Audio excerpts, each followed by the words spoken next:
¿Por qué es necesario conocer las técnicas de aplicación de las vacunas? Conocer adecuadamente las técnicas de aplicación de las vacunas es muy importante, ya que de ello depende que actúen correctamente, que no produzcan reacciones adversas y que generen una adecuada protección contra las enfermedades. Para empezar, definiremos el concepto de aplicación, que significa el empleo de un instrumento para conseguir un efecto. Una vacuna es una suspensión de microorganismos vivos, inactivos, muertos o fracciones de los mismos, que al ser administrada en un organismo, induce una respuesta inmune específica contra la enfermedad contra la que está dirigida. En esta cápsula hablaremos de manera general sobre los procedimientos previos a la aplicación de una vacuna y profundizaremos en las diferentes técnicas de aplicación que se utilizan para lograr la inmunización activa tras la vacunación. Por cuestiones de seguridad, es importante reconocer que antes de la aplicación de una vacuna, debemos saber en qué pacientes está contraindicada su aplicación.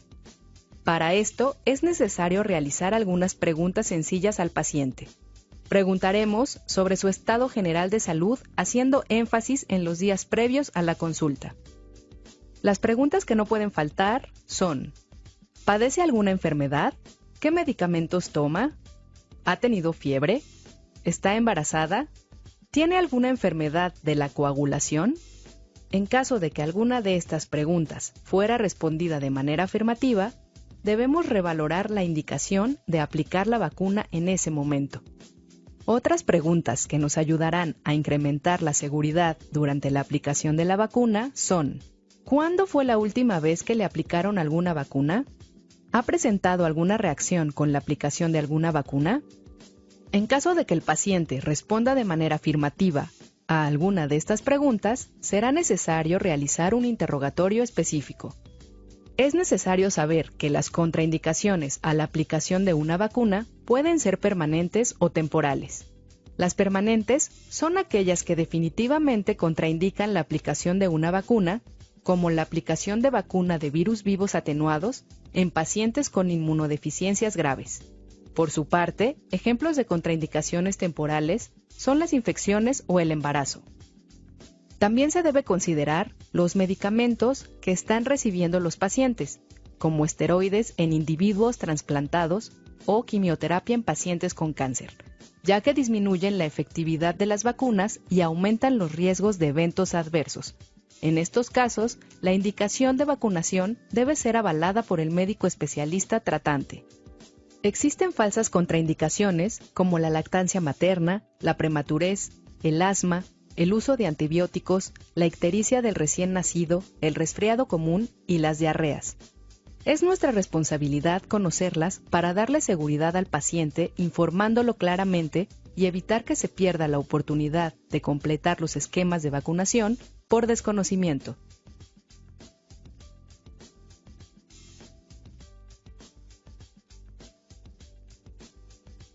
La seguridad del paciente es lo más importante al aplicar una vacuna, y esta seguridad empieza con los cuidados del biológico, particularmente su almacenamiento y conservación en temperatura adecuada. Además, para que las vacunas se mantengan en perfecto estado, se deben manipular con técnicas asépticas revisando siempre la fecha de expiración. Antes de proceder a aplicar la vacuna, se debe tener todo el material necesario para hacerlo. Esto se refiere a tener una jeringa con aguja estéril de un solo uso, longitud y calibre adecuados, algodón y agua estéril o antiséptico. También debemos contar con un contenedor de residuos punzocortantes. Se debe verificar la cartilla de vacunación del paciente, aprovechando todas las oportunidades para vacunar dudando de las inmunizaciones no registradas, y siempre anotando las vacunas administradas con fecha y lugar de aplicación. Se puede registrar el nombre del profesional de salud que la aplicó, así como el lote de vacuna en caso de que esto sea posible. Al momento de hacer la aplicación, se debe revisar nuevamente la información de la vacuna que será administrada, sobre todo el sitio de administración y la fecha de caducidad. Para que la vacuna no esté tan fría y produzca menos molestias en el paciente, trataremos de tenerla fuera del refrigerador unos 5 a 10 minutos antes de su aplicación. Es importante recordar que cada vez que administremos una vacuna debemos lavarnos las manos. Al cargar la jeringa, si la vacuna viene en presentación líquida, debemos aprovechar para observar su aspecto, ver que no esté turbia y que no tenga cambios en la coloración. Si la vacuna se debe preparar porque es un polvo liofilizado, se debe introducir el disolvente en el vial con el polvo y agitar la vacuna para asegurar que se disuelva y que la mezcla quede homogénea. Cuando se utilizan viales multidosis, se debe utilizar una aguja estéril nueva cada vez que se extraiga una dosis de vacuna. Si se va a guardar un vial multidosis en el refrigerador, es necesario etiquetarlo con la fecha y hora en la que se mezcló o fue abierto por primera vez. Cuando se usan viales multidosis, lo ideal es citar a varios pacientes para administrarles el mismo día la vacuna y así no desperdiciar. Cuando se deban aplicar varias vacunas a un individuo en una misma consulta, se aplicará una por extremidad para evitar que las reacciones locales modifiquen la absorción. Nunca se deberán mezclar varias vacunas en una misma jeringa. Otro punto importante durante la aplicación de una vacuna es la elección del tipo de aguja que se empleará.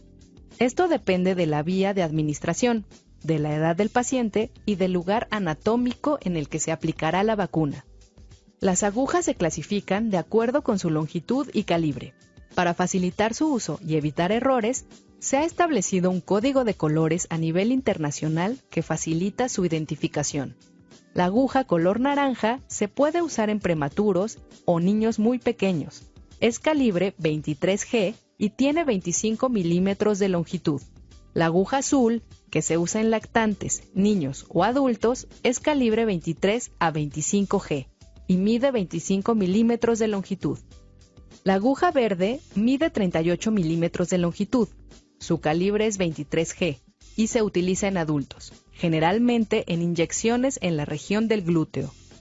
La aguja de color negro mide 30 milímetros, es calibre 22G y se utiliza mayormente para la toma y preparación de los biológicos, pero puede ser utilizada para la aplicación intramuscular. A continuación, revisaremos cada una de las técnicas de aplicación.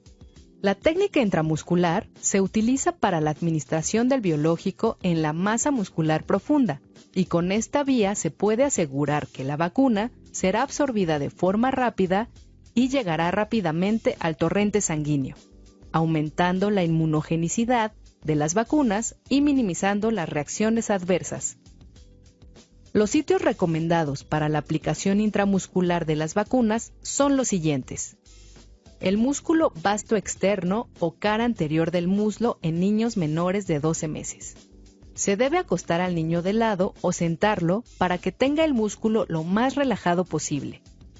Para encontrar el punto de la inyección, se debe dibujar una línea imaginaria entre la parte lateral de la cadera y la rodilla. El punto está sobre la línea en el tercio medio de la línea. Otro lugar de aplicación es el músculo deltoides. Esta localización es para niños mayores de 12 meses y adultos. Se coloca a la persona o al niño sentado con el brazo doblado sobre el antebrazo para que el músculo esté relajado. Para encontrar el lugar de la inyección, se dibuja un triángulo con su base en el borde inferior del hombro y el vértice, debajo de la inserción del músculo deltoides. El espacio dentro del triángulo es donde se debe hacer la inyección. Otro posible sitio para la aplicación intramuscular es el glúteo en su cuadrante superior externo, aunque no se recomienda porque se ha descrito una menor efectividad de algunas vacunas y existe riesgo de ocasionar lesiones del nervio ciático. Es importante recordar que nunca se debe aplicar una vacuna en zonas con datos de inflamación o donde el paciente refiera dolor. El ángulo de la inyección respecto a la piel debe ser 90 grados. Antes de inyectar la vacuna, se debe jalar el émbolo ligeramente para asegurar que no estamos en un vaso sanguíneo. Con todos estos cuidados, las reacciones adversas se pueden reducir a menos del 1%. Una última recomendación es no hacer masaje en el sitio de la aplicación. ni antes ni después de administrar la vacuna. La aplicación subcutánea, también llamada hipodérmica, se utiliza para la administración de una vacuna en el tejido conjuntivo debajo de la piel. El efecto que se obtiene es de absorción lenta. Esto se debe a que en el tejido subcutáneo hay poca vascularidad por la presencia del tejido graso, lo que resulta en la lenta movilización y procesamiento de los antígenos, lo que incrementa su eficacia y disminuye el riesgo de que se produzcan mayores reacciones adversas inmediatas y a corto plazo. Los lugares preferidos para administrar las vacunas por vía subcutánea son el músculo vasto externo de la pierna en niños menores de 12 meses y el deltoides en niños mayores de 12 meses y adultos.